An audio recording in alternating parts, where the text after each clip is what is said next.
Toxic people. It's a recurring theme. It's so hard. It's so hard because even when we know it in our minds, there's something in us that just reacts and responds, even if we don't speak it out loud. That reaction happens inside. And so the toxicity, it's not just that that person is toxic out there. It's that toxicity is contagious. So here's how to deal with it. First of all, as we were speaking before, yeah, it is important to understand that you are in this situation for a reason. Most of us, when we're with people like that, all we can think of is, oh my God, how can I get the hell out of here? You know, how can you get this person away from me? That's where most of our mind energy goes. And it's really important to remember that there is a reason I am in this situation. There is something I am supposed to learn in this situation. There is a layer of the onion of myself that is supposed to be peeled back. Petals of the flower of myself that are supposed to open. I mean, whatever analogy works for you. But there is a reason that I'm here. And the ultimate goal is not just how can I get out as quickly as possible. So the first step is to sink within, really to get to our own core, our own source, our own center. That's not the reactiveness on the surface. You know, if you look at the ocean, it's like the waves are on the surface. The surface is what gets impacted by high tide, low tide, full moon, whatnot. But the depth of the ocean stays the same, unaffected. And so it's important to be able to sink down and connect with that depth.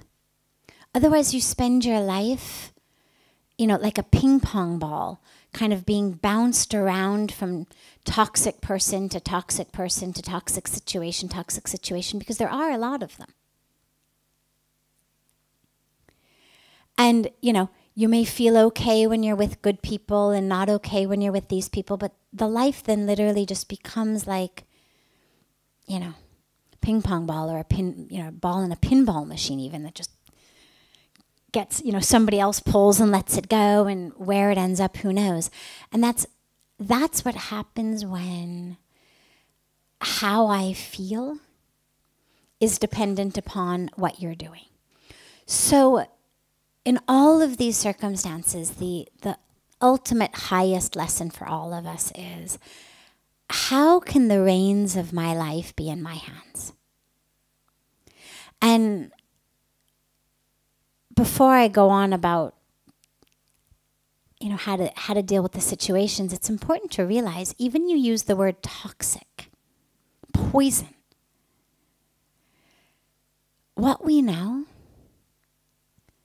historically and even currently, there's all kinds of scientific research actually. I mean, the Indian devotional history gives it to us as well. We have stories of, you know, people like Mirabai, for example, who were given a bowl full of poison.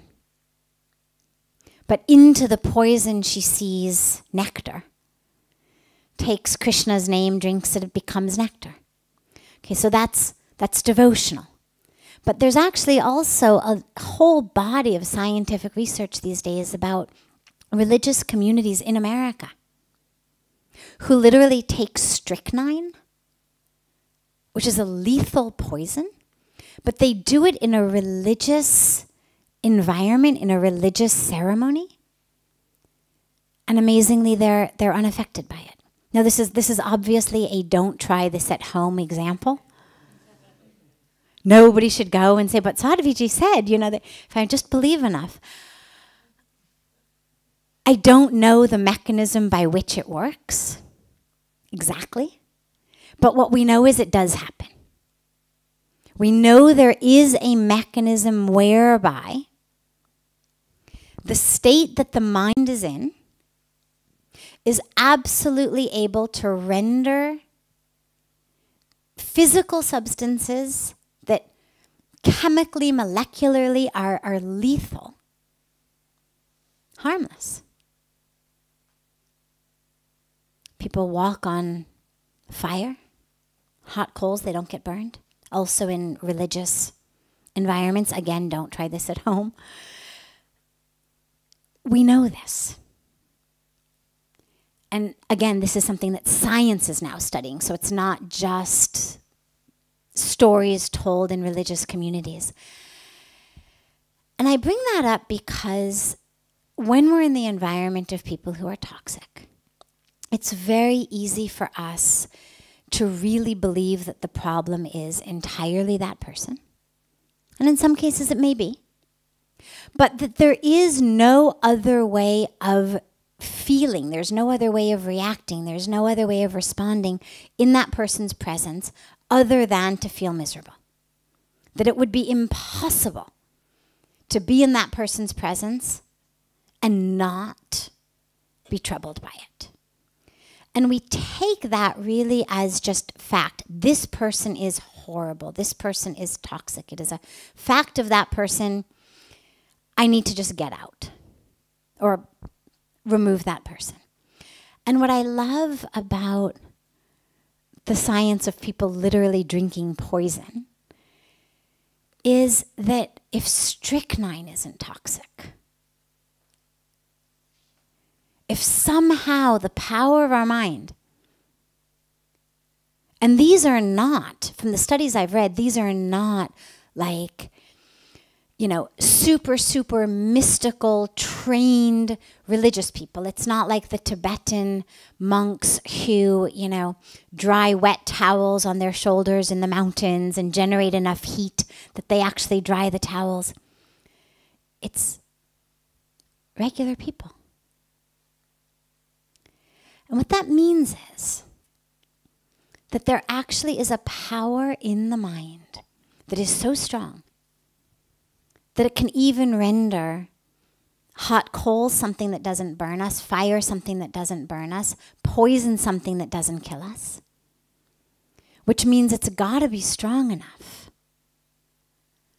to render a toxic person innocuous in our presence. You may not be able to change the person,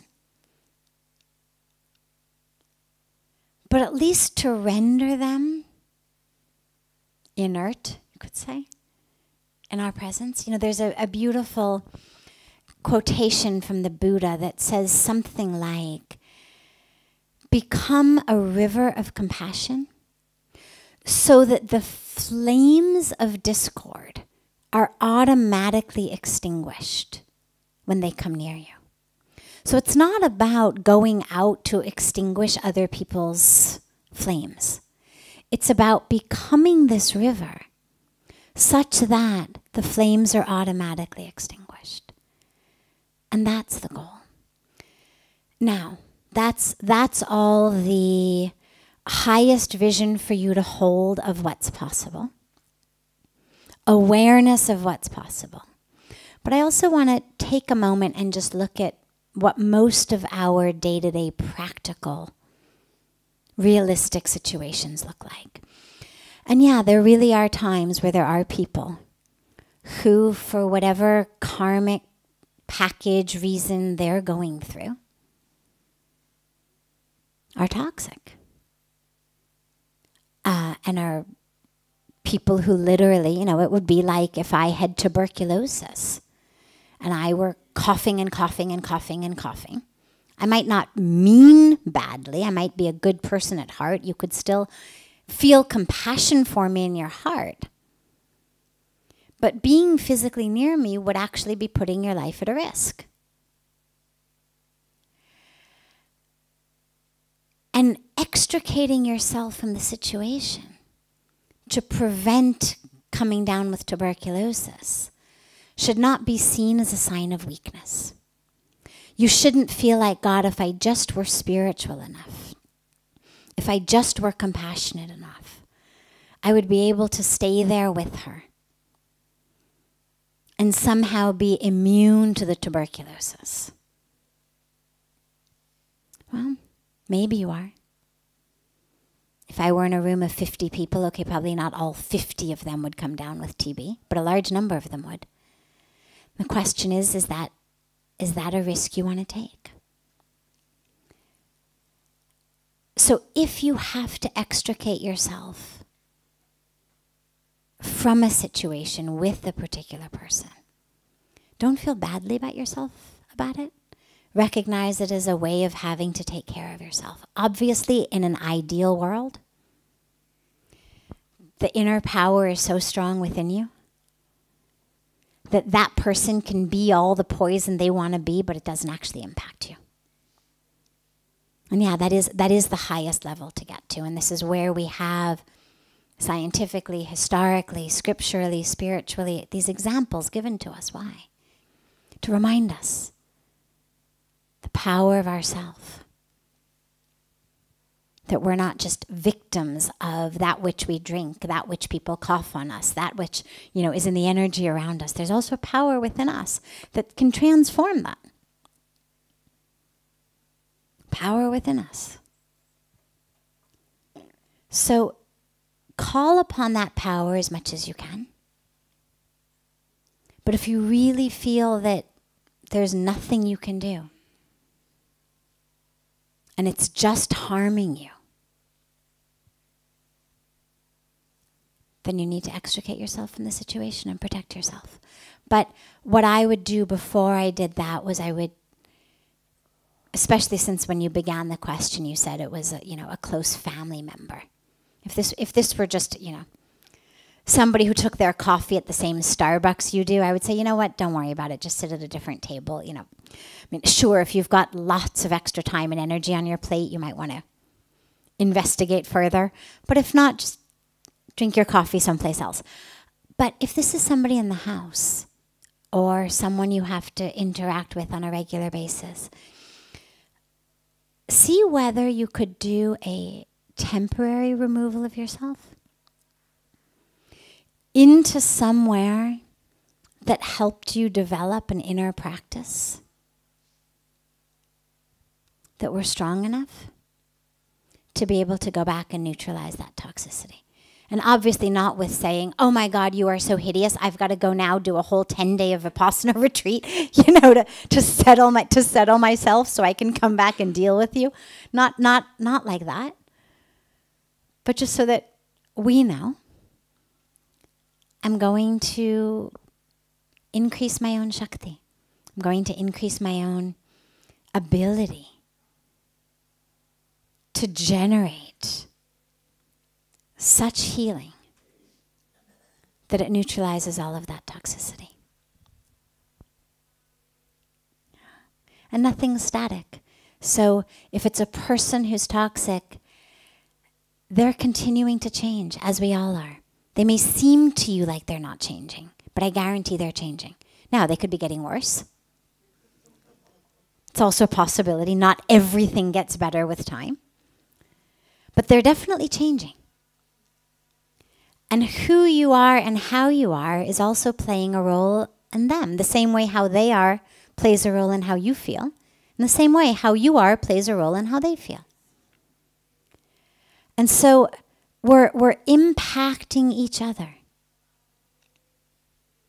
So see whether you can impact in such a way that it neutralizes the toxins. And if not, and you've really tried everything, the Bhagavad Gita gives us the perfect example of this. Yes, there are times when, literally or metaphorically, there has to be a war. But only after you've tried everything else.